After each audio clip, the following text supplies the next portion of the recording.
guys and gals. So today we're going to be trading in the RAV4. Just kidding.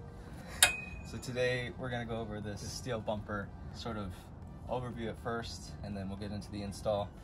This is a body armor 4x4 steel bumper. Since cutting it shorter to get this flush, there wasn't much room to get a winch back there, which I don't think I'll be winching a whole lot. So my thought was, let's add a hitch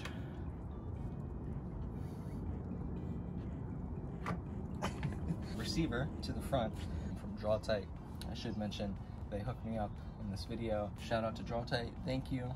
Really appreciate you on that. Super cool company. There's two plastic bumper pieces that had to come off. There's this lower plastic part that hung down this low, so that completely comes off. The second piece was this little black lip that comes up. Don't fully throw that away because you'll cut pieces to fit on the ends. There's one final plastic piece. It's that one that fits across the bottom. Kind of made my own skid plate just to protect things a little nicer since we lost the plastic. So that covers a good chunk, and it wraps down here and below, and then it kind of bends up here to protect part of the sides. Yeah, what else? Obviously light bar. You might want to consider doing like things like your fogs. I also got these arrow lights from Car Trim Home.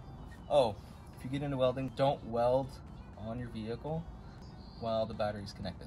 Especially for the hybrid folks out there, you'll have to remove the negative off of the 12-volt battery in the back.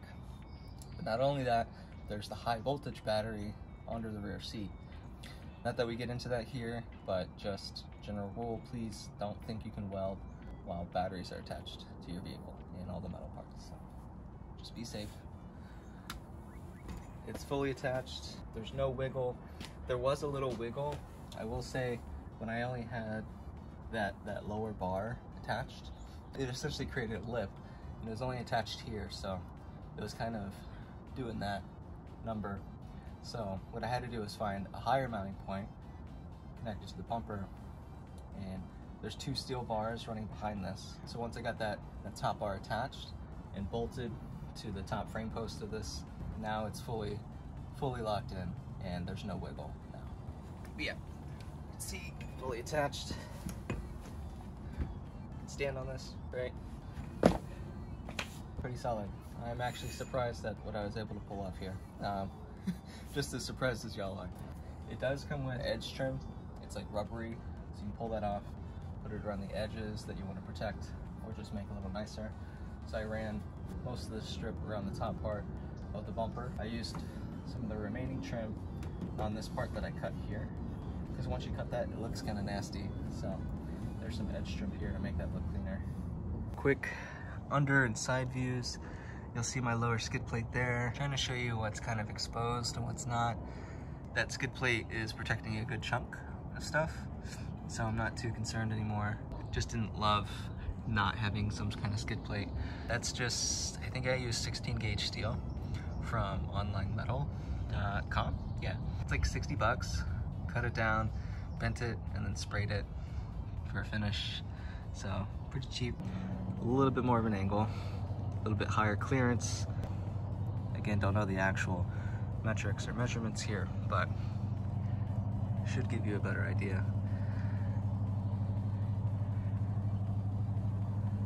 The finish on this is plastic coat bed liner spray. So I needed it not only to match this plastic piece to the steel bumper, but once you've drilled or welded everything, you gotta make it look pretty again. One last thing I wanted to mention about this video is I'm gonna try and show you two ways, but there's a more approachable way for folks that aren't into welding or can't weld themselves, just by bolting, which I think bolting would be just fine. But this lower bracket has a couple bolts, and then there's a top bracket behind here that you could just bolt and not have to weld any parts of this. I just wanted to weld it to make sure it's stronger, and I know in saying that kind of diminishes the idea of bolting only, but I really do think that just doing the bolts, you could do this too.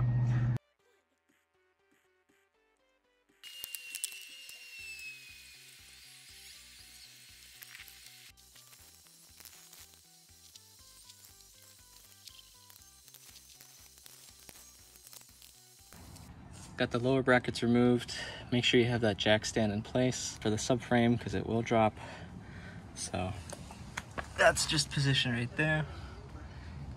So this step's pretty easy. Basically we're gonna drill out the rivets from the aluminum brackets and then transfer them to the steel Rhino fit brackets. There we go. 1/4 inch does it. Same on this side.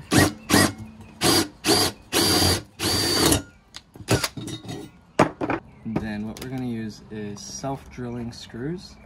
So they self-tap metal to metal. We're just going to use this, and it's going to lock on there, and it's going to bite and pull that metal. So we're going to transfer these over and use self-tapping screws.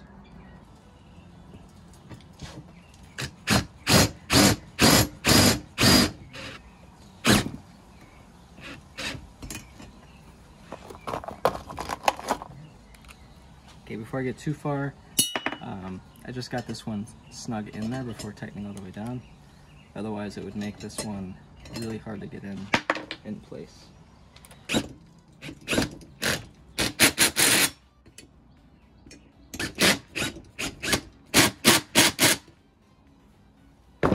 Cool. So those guys are on there. Tapped, that's all you gotta do. Another angle for y'all so you can see maybe a little more up close. So again, 1/4 inch, and then right on the rivet.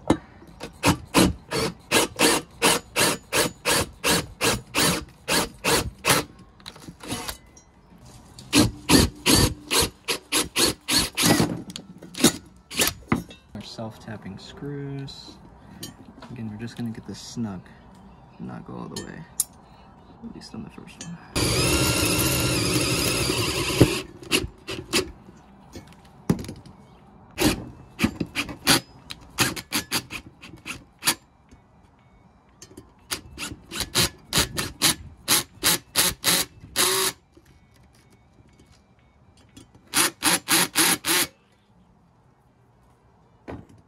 Done.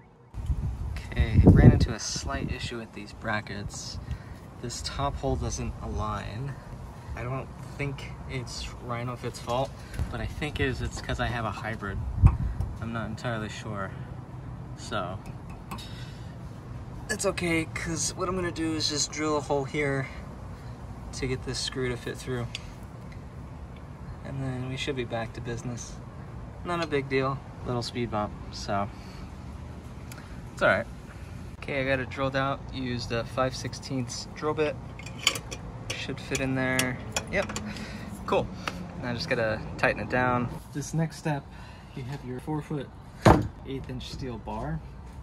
And I've already drilled these holes out to a 1/2 inch in diameter, but we gotta step at them out to 5/8 for these chunky 5/8 bolts is what I'm using. And these 2 holes on either side are from center to center of the hole. It's roughly 43.5. So we're gonna drill these to 5/8 and then bolt it on as is. I might do a little cut here for some finishing, but that'll be later.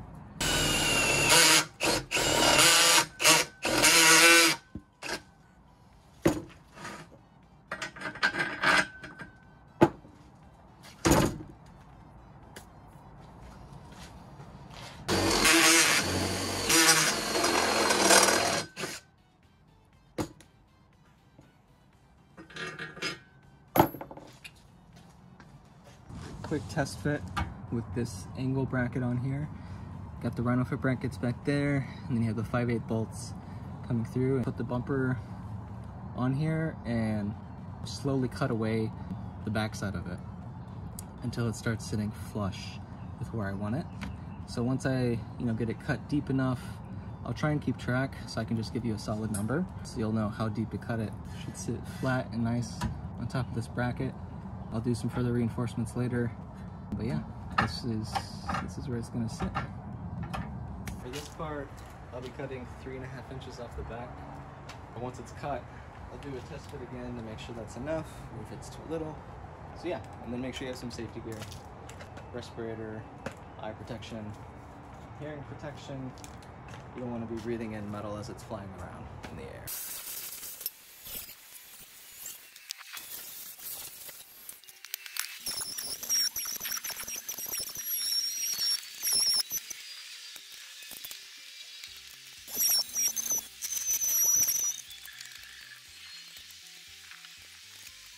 Just go ahead and cut these off.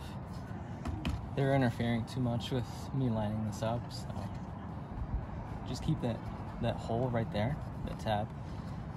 But there's no tabs here, so we're just gonna take that off.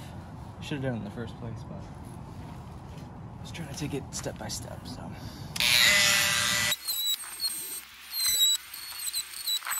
One thing I didn't film while I was actually in here doing this part, I did trim this top part as well. Basically this bumper comes curved, so it curves as it gets out to the edge, and what was needed was I needed a straighter line. So originally it kind of curved kind of that deep, and I cut it to come out a little straighter here, and then I cut down the sides as well. Hopefully this is making sense. Essentially almost cut to where this weld line is. You can see it, that's actually metal. I did have to come in here and cut all across this and essentially flatten it out. If you do this, I think you'll see when you actually start to test fit this that it's gonna start butting up here. You can see it still kind of butts up. I could have actually cut a little more here because there's a nice even gap, and yeah, I could have cut a little flatter here. And then last little bit of cutting that was needed behind here, but there's a line that comes in and there's a flat piece here.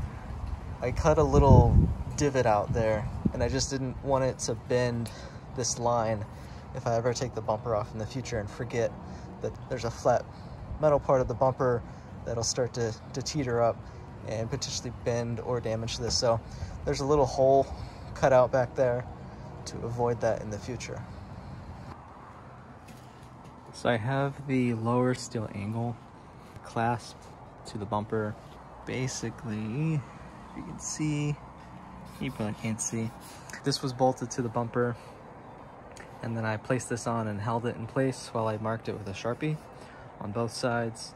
So I know roughly, pretty darn close, where to line this up. So it's clasped, and I measured 8.75 inches from the hole, and then marked that out 4 times because I want 4 bolts in just to begin with, so you can kind of see them, one there, one there, one there, and one there.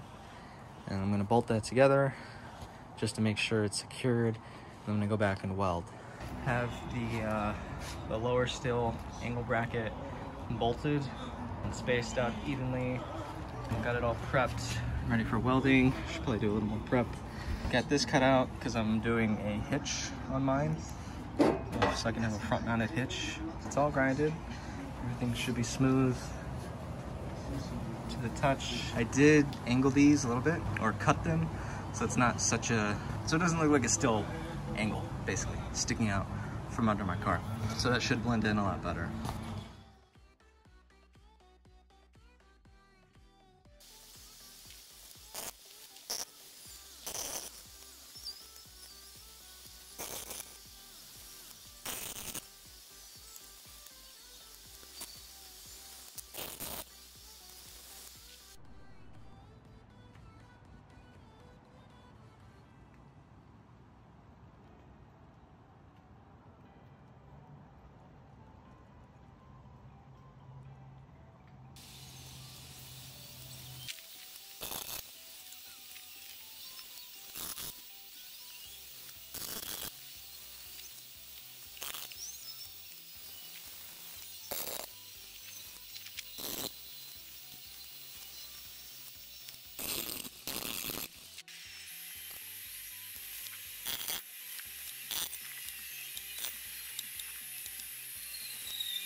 So this second top bar, steel bar, I placed it as flat as I could on these guys, and then kind of eyeballed where to drill these, took it off, drilled the holes, and then to get it to bend like this, basically you put it through there and then you just ratchet it down.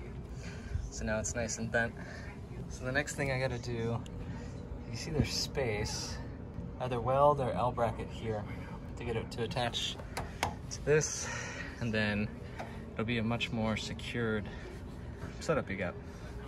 So it attaches to the lower, comes up, and then it'll attach to the top. So kind of attaching, I should say, as much as you can, just to make sure it holds. Especially if you're gonna be winching, you know. Now you got it split at least between two main bolts. And then if you're gonna do another bracket, let's say up and over to this guy or out, you could target another two bolts, which I'll probably do in the future. I'm just running out of time right now since we're going on a trip very soon. So I'm just trying to get this secured. Quickest way I could think of, not the quickest, but the easiest way to attach it to the actual steel bumper here is I cut another piece of steel, angle off, and I put it under here, and then marked it with Sharpie, basically where it needs to line up. So my thought is, I'll get this piece attached to here, I'll get it clamped and then drill it and bolt it. So then this will be nice and correct. And then I'll take both this piece and the lower piece off and then get it angled right. It'll make more sense as I go along. And then either bolt again or weld. We have that little steel angle bracket there. It's clamped. It's kind of tricky to clamp it. Just gotta work your hands a bit. So we're gonna drill straight down through here and get this bolted to this angle. So there's the idea, right? You have this bracket below it, got it clamped tight so you can drill right through.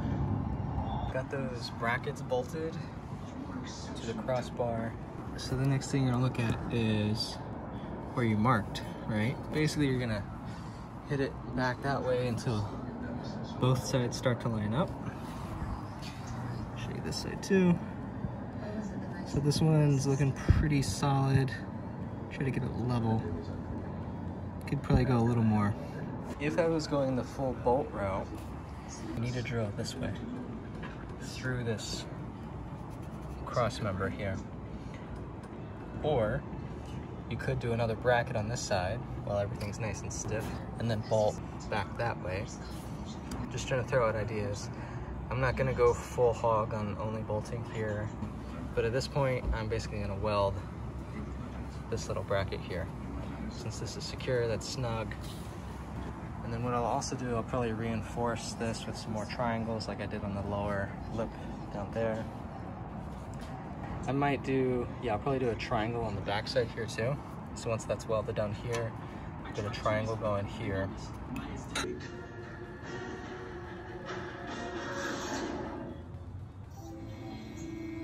Got it all bolted and mounted. I think this is it.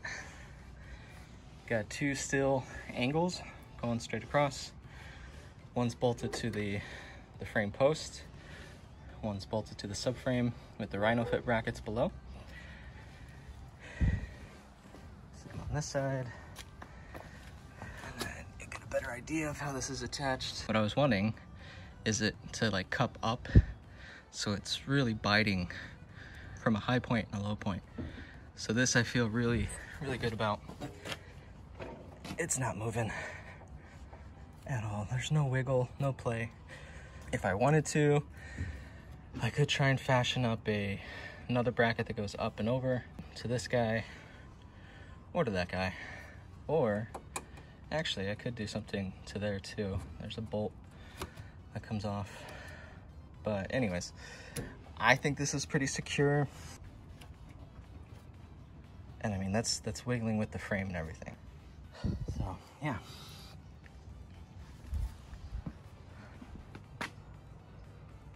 As for all the leftover bolts, I would put all of these back in their spots just to help prevent rust. I took them out and they were starting to rust already, so I just sprayed them with some rust reformer. So I'm gonna go ahead and stick most of these back on, if I can remember where they go.